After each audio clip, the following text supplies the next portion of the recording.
Fala pessoal do primeiro ano, tudo bem? Mais uma aulinha para vocês aí, agora sobre classificação periódica, química B, certo? Então a gente vai ver mais ou menos como se organiza, como se construir uma tabela periódica. Você, logicamente, tem que ter como pré-requisito aí as aulas do professor Vitor, onde ele mostrou para você o que é o número atômico, número de prótons, número de elétrons, cátions, ânions e principalmente distribuição eletrônica. Para nós é essencial, a gente vai trabalhar o tempo inteiro com distribuição eletrônica.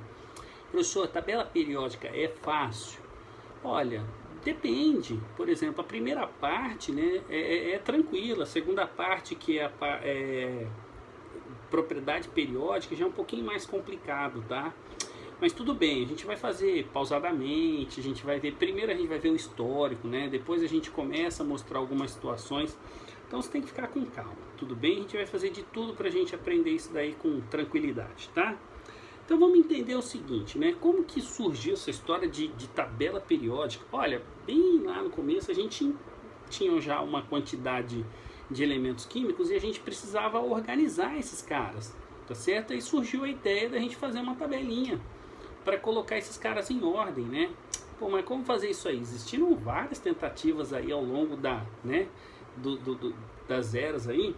Então, logicamente, isso aí há um tempo não muito longínquo, né? Então, vamos ver aí, ó, essa necessidade da gente organizar esses elementos, entendeu? De reunir esses elementos de forma organizada. Então, surgiu assim, por exemplo, em 1829, com esse carinha aqui, que leva, obviamente, que é considerável, né? Então esse cara, as tríades de Dobereiner, tudo bem?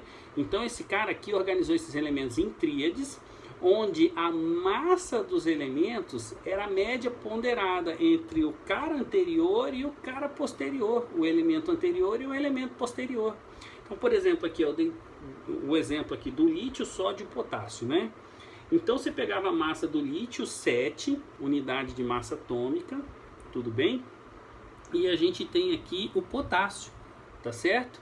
Hoje a gente não chama de UMA, a gente chama de U somente, tá? Aí ele pegava 7 mais 39 para saber a massa do sódio, por exemplo, ele fazia a média ponderada, então dava o quê? 23, tá certo? Bem tranquilo isso daí.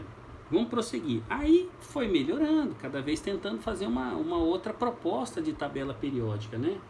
Então a gente pega aqui Champ-Courtois, tudo bem? E ele pegou e fez um cilindro, tudo bem? Um cilindro onde você fazia a leitura das massas de forma cilíndrica, tá certo? Isso aí não durou muito não, tá? Aí, passando para frente, aí nós vamos ter as oitavas de Newlands, tudo bem? Em 1864, você vê que aquela anterior não durou quase nada, né? Agora essa daqui foi bacana, porque ele dispôs aqui, ó, de forma horizontal, e aí ele pegava 7 elementos, assim, ó, tudo bem? E quem ficava na mesma coluna ia tendo propriedade química parecida, por ele chama aqui de semelhante, tá?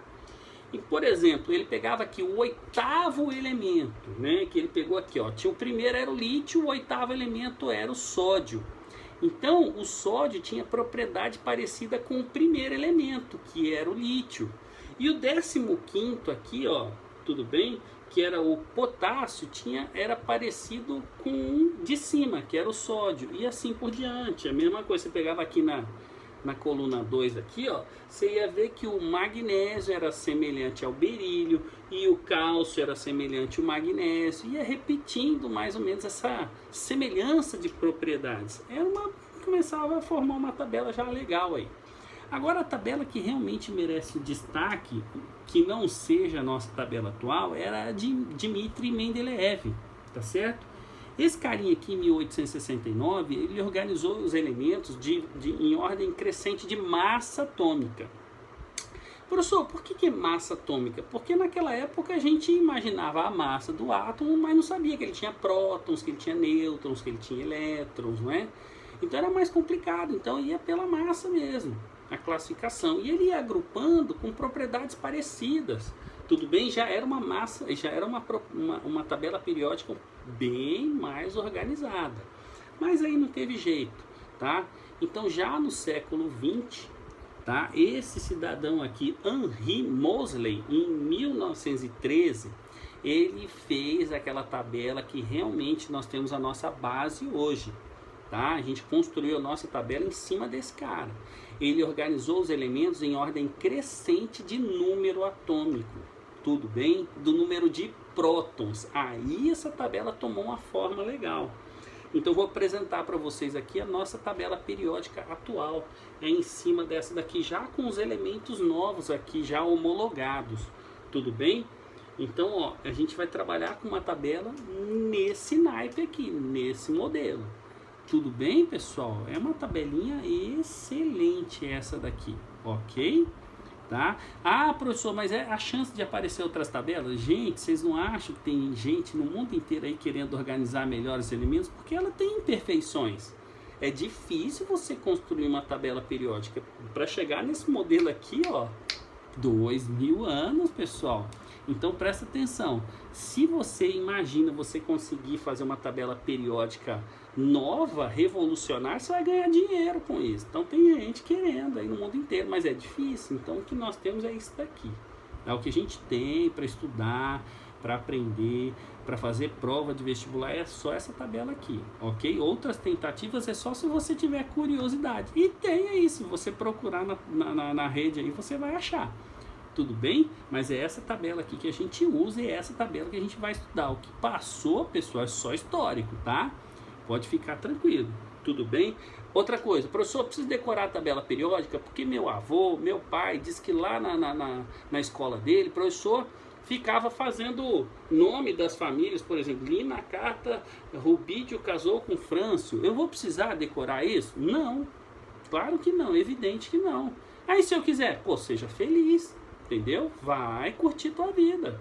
Mas não precisa não, tabela periódica é para ser consultada e compreendida. Beleza? Então hoje eu vou mostrar para vocês apenas a parte dos períodos, que é a parte horizontal da tabela. Então são 7 períodos que vão representar aí os níveis energéticos que vocês viram com o Vitor, que são 7, tá?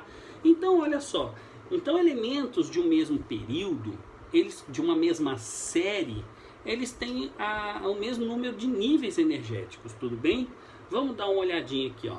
Então são as linhas horizontais, tá certo? Agora, veja que bacana, gente, olha só. Eu tenho isso aqui, ó. Tudo bem? A série é dos lantanídeos e dos actinídeos. Eles estão inseridos bem aqui, ó. Dá uma olhadinha aqui, ó. Olha que bacana. Tá vendo? Você vai ver aqui, ó, do primeiro período ao sétimo período, primeiro nível até o sétimo nível, tá certo, pessoal? E no sexto período, no sétimo período, tem aqui, ó, justamente aqui, tá? A gente não conseguia trabalhar com uma tabela muito grande, que ela ficava desconfigurada, resolvemos trabalhar de forma separada, tudo bem? E aí nós temos a série dos lantanídeos, porque começa com lantânio, e dos actinídeos, porque começa com actínio, respectivamente sexto e sétimo período. Bem aqui, ó. Agora olha que legal, tá? Opa! Isso daqui, ó, essa tabelinha, ela fica junta aqui, ó. Isso aqui cola aqui, tudo bem? Que vai dar exatamente isso aqui, ó. Olha só, esses dois aqui é trabalhado aqui embaixo. Tá vendo? Aquela tabela junta. Beleza, pessoal? Então, na próxima aula, a gente vai começar a ver as verticais. Aí fica um pouquinho mais exigente em relação à compreensão. Mas por hoje é só isso, tá bom? Fica com Deus e até a próxima. Um abraço.